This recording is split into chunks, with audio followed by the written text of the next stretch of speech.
7 times. 7 times. 7 times. How often do you read about 7 in the Bible? What does 7 mean? Perfection. Again, we're going to come back to the tabernacle. What a beautiful study that is. If you want to study the tabernacle, make a study of Exodus, Leviticus, and Hebrews.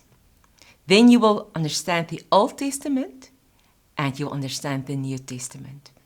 Just one small example. In the Old Testament, the altar of incense is in front of the veil. It's in the holy place. But in the tabernacle, in the book of Hebrews, we see that there's a difference of the altar of incense. The altar of incense is in the Holy of Holies. It moved. Why? Go and find out. Why did God move the altar of incense from the holy place to the Holy of Holies? But I want to talk about the 7 times.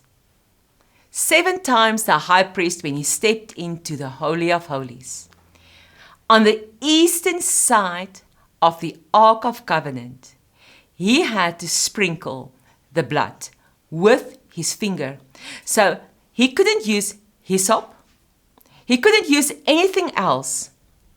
He had to step in to the Holy of Holies with a bowl of incense and a bowl of blood. And then he will take the bowl of blood and he will dip his finger in and sprinkle it on the mercy seat. On that place where the 2 cherubims, his wings were over the mercy seat, and the blue flame of God's presence was shining.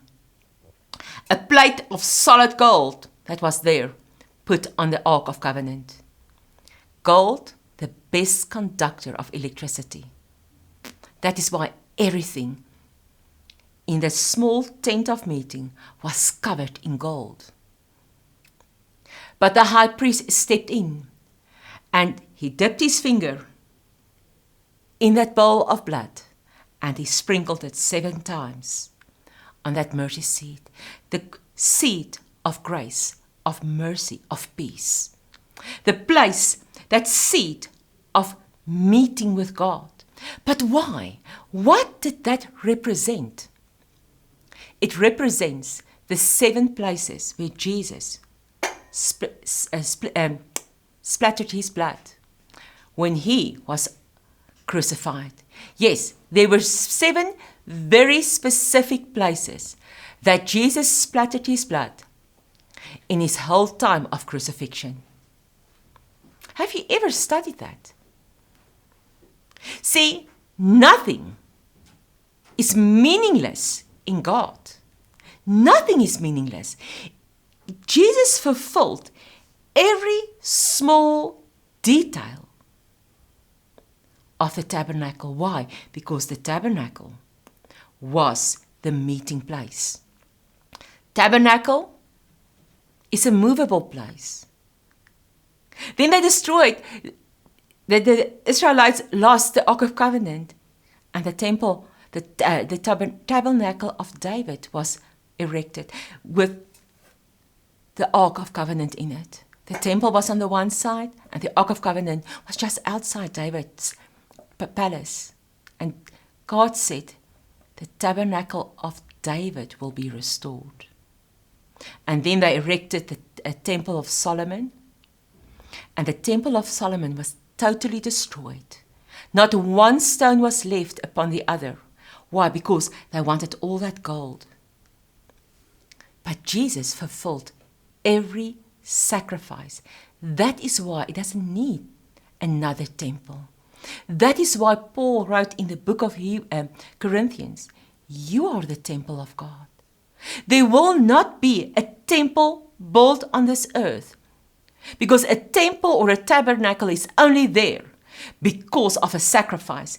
Jesus fulfilled the perfect sacrifice.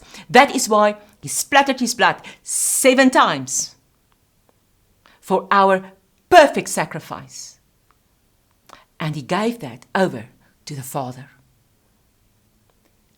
a perfect sacrifice. Jesus' blood was placed on the mercy seat. And that is why we have mercy and grace to step into the Holy of Holies, into the presence of God. Why? Because the splatters of blood was done inside of the Holy of Holies once a year.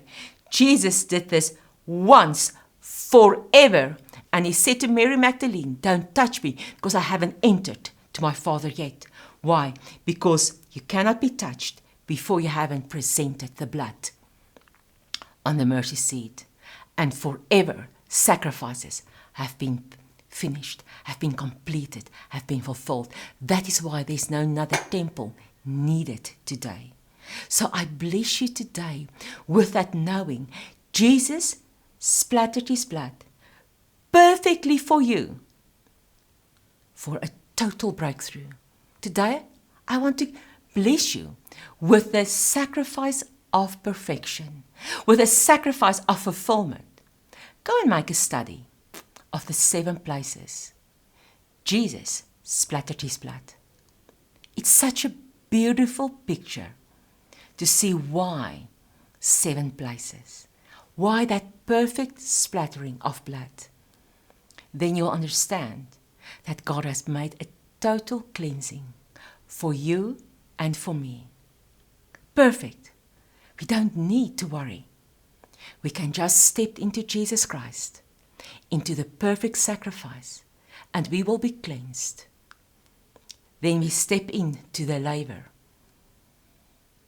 We go through the baptism, and we are clothed with God's cloak, the garments of salvation, according to Isaiah. May you be blessed with that perfect sacrifice that Jesus made. May you experience the perfect sacrifice that Jesus made. May you experience that spirit of resurrection to step in and experience the mercy that God is extending to you. I bless you with that perfect mercy seat, grace and love of a living God. Shalom.